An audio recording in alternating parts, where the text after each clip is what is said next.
ஓம் சாந்தி 25/1/2024 சாக்கார முரளி. இன்று சிவ பகவான் கூறுகிறார், இனிமையான குழந்தைகளே, நமக்கு எப்படிப்பட்ட இனிமையான பாபா கிடைத்திருக்கிறார். அவருக்கு எந்த விதமான எதிர்பார்ப்பும் இல்லை. மேலும் எவ்வளோ பெரிய வள்ளலாகவும் இருக்கிறார். வாங்க வேண்டும் என்ற ஆசை கொஞ்சம் கூட இல்லை என்று நீங்கள் அதிசயப்பட வேண்டும். கேள்வி: பாபாவின் அதிசயமான பாகம் என்ன? 100% சுயநலம் இல்லாத பாபா எந்த ஆசையோடு உலகத்திற்கு வந்திருக்கிறார்? பதில்: பாபாவின் அதிசயமான பாகம் படிப்பிப்பதாகும். அவர் சேவைக்காகவே வந்திருக்கிறார், பாலனை செய்கிறார். இனிமையான குழந்தைகளே, இதை செய்யுங்கள் என்று செல்லம் கொஞ்சி கூறுகிறார். ஞானம் சொல்கிறார், எதையும் பெற்றுக்கொள்வதில்லை.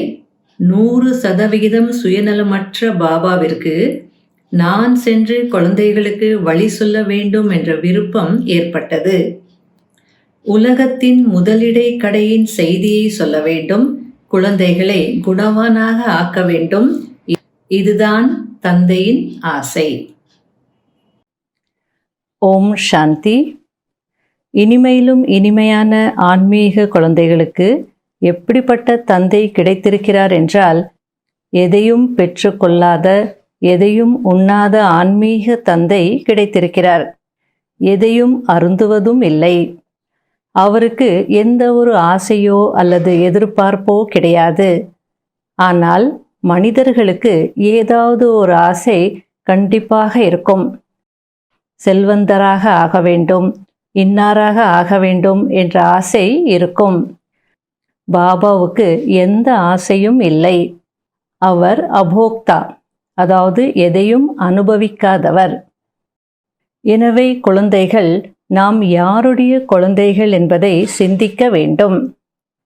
இந்த பிரம்மாவிற்குள் வந்து பிரவேசிக்கிறார், மறைமுகமாக இருக்கிறார். உங்களிலும் கூட குறைவானவர்கள்தான் பாபாவை முழுமையாக புரிந்து கொள்கிறீர்கள். அவர் உங்களுடைய எதையும் அனுபவிக்காத தந்தையாகவும், எதையும் அனுபவிக்காத டீச்சராகவும், எதையும் அனுபவிக்காத சத்குருவாகவும் இருக்கிறார். எதையும் பெற்றுக்கொள்வதில்லை. பெற்றுக்கொண்டு அவர் என்ன செய்வார்? அதிசயமான தந்தையாக இருக்கிறார் அல்லவா? தனக்கென்று எந்த ஆசையும் இல்லை. இப்படிப்பட்ட மனிதன் யாரும் இருப்பதில்லை. மனிதனுக்கு உணவு, உடை போன்ற அனைத்தும் வேண்டும். எனக்கு எதுவும் வேண்டாம் என்று பாபா கூறுகிறார். பாபா நாடகத்தின்படி படிப்பிக்கிறார். படிப்பு மற்றும் தெய்வீக குணங்கள்தான் அனைத்திற்கும் ஆதாரமாக இருக்கிறது. நாம் படிக்கிறோமா இல்லையா? ஸ்ரீமத் படி நடக்கிறோமா இல்லையா? மற்றவர்களை தனக்கு சமமாக ஆக்கும் சேவையை செய்கிறோமா இல்லையா என்று தன்னை பார்த்து கொள்ளுங்கள். நமக்கு பாபாதான் படிப்பிக்கிறார் என்ற நம்பிக்கை குழந்தைகளாகிய உங்களுக்கு இருக்கிறது. இந்த பிரம்மாவும் கூட படிக்கிறார். கண்டிப்பாக இவர் அனைவரையும் விட நன்றாக படிப்பார். இவர் கூட சிவபாபாவிற்கு நல்ல உதவியாளராக இருக்கிறார். நாம் புதிய உலகத்திற்காக படிக்கிறோம் என்று மிக குறைவானவர்களுக்கு தான் நினைவிருக்கிறது. இந்த நினைவிருந்தால் கூட இது மன்மனாபவம் ஆகும். ஆனால் நிறைய குழந்தைகள் உலகாய விஷயங்களில் நேரத்தை வீணாக்குகிறார்கள். பாபா என்ன படிப்பிக்கிறார், எப்படி படிப்பிக்கிறார், எவ்வளவு உயர்ந்த பதவி அடைய வேண்டும், இவை அனைத்தையும் மறந்து விடுகிறார்கள். தங்களுக்குள் சண்டை போட்டுக்கொண்டு நேரத்தை வீணாக்கிக் கொண்டிருக்கிறார்கள். யார் பெரிய தேர்வில் தேர்ச்சி பெறுகிறார்களோ அவர்கள் ஒருபோதும் தங்களுடைய நேரத்தை வீணாக்குவதில்லை. நன்றாக படிப்பார்கள், ஸ்ரீமத் படி நடப்பார்கள். ஸ்ரீமத் படி நடக்க வேண்டும் அல்லவா? இல்லையென்றால் நீங்கள் கட்டளைப்படி நடக்காதவர்கள் என்று பாபா சொல்லுவார். பாபாவை நினைவு செய்யுங்கள் என்று ஸ்ரீமத் கொடுக்கிறேன். நீங்கள் மறந்து விடுகிறீர்கள். இதை பலவீனம் என்றுதான் சொல்ல முடியும். மாயா ஒரேயடியாக மூக்கை பிடித்து ஒரு குத்து குத்திவிட்டு தலைமீது அமர்ந்து விடுகிறது. இது யுத்த மைதானம் அல்லவா? நல்ல நல்ல குழந்தைகள் மீதும் மாயா வெற்றியடைந்து விடுகிறது. பிறகு யாருடைய பெயர் கெடுகிறது? சிவபாபாவினுடைய பெயர்தான் கெடுகிறது. குழந்தைகளே, உங்களுக்கு ஒருபோதும் கோபம் வரக்கூடாது என்று பாபா புரிய வைக்கிறார். ஒருவேளை நாம் சேவை செய்யவில்லை என்றால் நேரத்தை வீணாக்கிக் கொண்டிருக்கிறோம் என்று புரிந்து கொள்ள வேண்டும். சிவபாபாவின் யஜ்யத்தின் சேவையை செய்யவில்லை என்றால் என்ன கிடைக்கும்? சேவாதாரிகள்தான் உயர்ந்த பதவி அடைவார்கள். எனவே தனக்குத்தானே நன்மை செய்து கொள்வதற்கு இரக்கம் வேண்டும். செய்யவில்லை என்றால் பதவியை குறைத்து கொள்கிறீர்கள். கல்ப கல்பத்திற்கும் தனக்குத்தானே நஷ்டத்தை ஏற்படுத்தி கொள்வார்கள். இவர்கள் தனக்குத்தானே நஷ்டத்தை ஏற்படுத்தி கொண்டிருக்கிறார்கள் என்று பாபா பார்க்கிறார். ஆனால் அது அவர்களுக்கு தெரியாது. அதிலேயே குஷியாக இருக்கிறார்கள். நாம் பணத்தை கொடுத்திருக்கிறோம், ஆகையால் மாலையில் அருகில் வருவோம் என்று குஷியாகி விடுகிறார்கள். பணம் கொடுத்திருக்கலாம், ஆனால் ஞானத்தை தாரணை செய்யவில்லை, யோகத்தில் இருக்கவில்லை என்றால் எதற்கும் பிரயோஜனப்பட மாட்டார்கள். இரக்கப்படவில்லை என்றால் பாபாவை ஏன் பின்பற்றுவார்கள்? அதாவது தன் மீது இரக்கம் இல்லை அப்படின்னா ஃபாலோவும் பண்ண மாட்டாங்க. இவங்க செய்கிறது ராங்கு, தனக்கு நஷ்டத்தை ஏற்படுத்திக்கிட்டு இருக்காங்கன்னு பாபா பார்க்குறாரு. ஆனால் அவங்களுக்கு அவங்க செய்கிறது ராங்குன்னே தெரியாது, அதுலேயே சந்தோஷமாக இருக்காங்க அப்படின்னு பாபா புரிய வச்சிட்டு இருக்கிறார். இப்படியும் சிலர் இருக்கிறாங்க. பாபா குழந்தைகளை மலர்களாக்குவதற்காக வந்திருக்கிறார். யார் நிறைய பேரை மலர்களாக மாற்றுகிறார்களோ அவர்களுக்கு பாபாவும் அர்ப்பணமாகி விடுவார். ஸ்தூல சேவைகளும் நிறைய இருக்கிறது.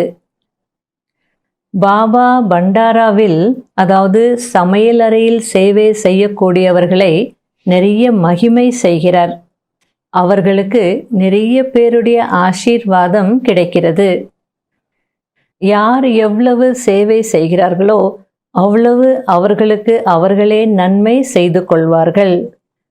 தங்களுடைய எலும்புகளையும் சேவைக்கு கொடுக்கிறார்கள் என்றால் தங்களுக்கு தான் வருமானத்தை சம்பாதிக்கிறார்கள்.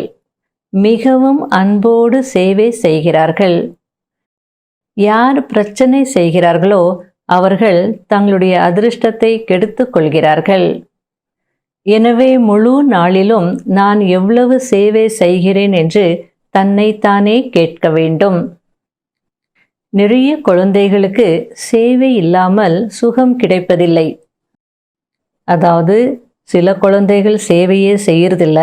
சிலர் சேவை இல்லாமல் எங்களால் இருக்க முடியாது, சேவை இல்லைன்னா சுகம் இல்லை அப்படின்னு சொல்லி ரொம்ப சேவையில் ஈடுபட்டிருப்பாங்க. இப்படியும் இருக்கிறாங்க அப்படின்றார். குழந்தைகளை உள்நோக்கு முகமுடையவர்களாக ஆகுங்கள் என்று பாபா புரிய வைக்கிறார். உலகம் முழுவதும் வெளிநோக்கு முகமுடையதாக இருக்கிறது. நீங்கள் உள்நோக்கு முகமுடையவர்களாக இருக்கிறீர்கள்.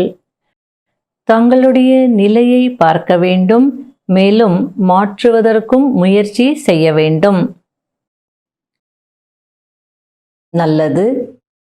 இனிமையிலும் இனிமையான காணாமல் போய் கண்டெடுக்கப்பட்ட செல்ல குழந்தைகளுக்கு மாத் பிதா பாப் தாதாவின் அன்பு நினைவுகள் மற்றும் காலை வணக்கம். ஆன்மீக குழந்தைகளுக்கு ஆன்மீக தந்தையின் நமஸ்காரம். கடைபிடிக்க வேண்டிய முக்கியமான சாராம்சம். முதல் பாயிண்ட், சாட்சியாகி தன்னுடைய பாகத்தை பாருங்கள். நான் நல்ல விதத்தில் படித்து மற்றவர்களுக்கு படிப்பிக்கிறேனா இல்லையா, தனக்கு சமமாக மாற்றக்கூடிய சேவை செய்கிறேனா என்று. தங்களுடைய நேரத்தை உலகாய விஷயங்களில் வீணாக கெடுத்து கொள்ளாதீர்கள். 2வது பாயிண்ட், உள்நோக்கு முகமுடையவராகி தன்னை தானே திருத்திக் கொள்ள வேண்டும். தனக்கு நன்மை செய்து கொள்வதில் ஆர்வம் இருக்க வேண்டும். சேவையில் பிஸியாக இருக்க வேண்டும். பாபாவிற்கு சமமாக கண்டிப்பாக இரக்க மனம் உடையவர்களாக ஆக வேண்டும். வரதானம்: ஒவ்வொரு நேரமும் தன்னுடைய பார்வை, உள்ளுணர்வு மற்றும் செயல்கள் மூலம் சேவை செய்யக்கூடிய பக்கா சேவாதாரி ஆகுங்கள். சேவாதாரி என்றால் ஒவ்வொரு நேரமும் உயர்ந்த பார்வையினால், உள்ளுணர்வினால் மற்றும் செயல்களினால் சேவை செய்யக்கூடியவர்கள். யாரையாவது உயர்ந்த பார்வையில் பார்க்கிறீர்கள் என்றால் அந்த பார்வையும் சேவை செய்கிறது. உள்ளுணர்வின் மூலம் சூழ்நிலை உருவாகிறது. அதாவது நல்ல உள்ளுணர்வு இருந்ததுன்னா அந்த உள்ளுணர்வு சூழ்நிலையை உருவாக்குது. அதனால் அதுவும் சேவைதான் அப்படின்றார். எந்த ஒரு காரியத்தையும் நினைவில் இருந்து செய்கிறீர்கள் என்றால் வாயுமண்டலம் சுத்தமாகிவிடும். பிராமண வாழ்க்கையின் சுவாசம் சேவையாகும். எப்படி சுவாசம் ஓடவில்லை என்றால் மயக்கமடைந்து விடுகிறார்களோ, அதேபோல் பிராமண ஆத்மாக்கள் சேவையில் பிஸியாக இல்லை என்றால் மயக்கமடைந்து விடுகிறார்கள்.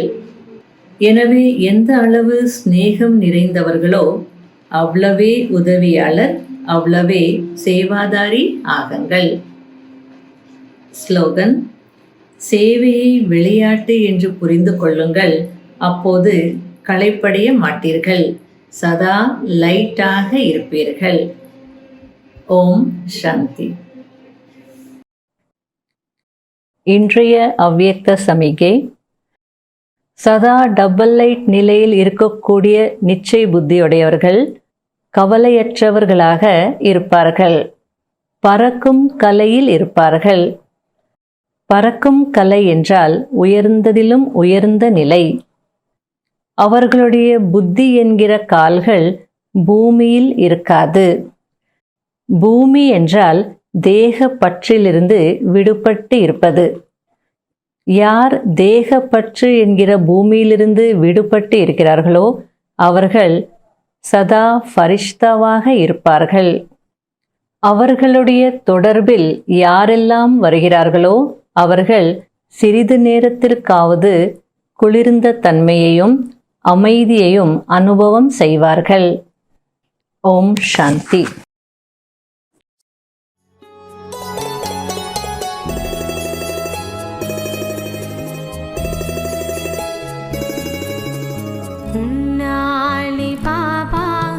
உயர்ந்தேனே நானும் என் மனதார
செய்தாய்.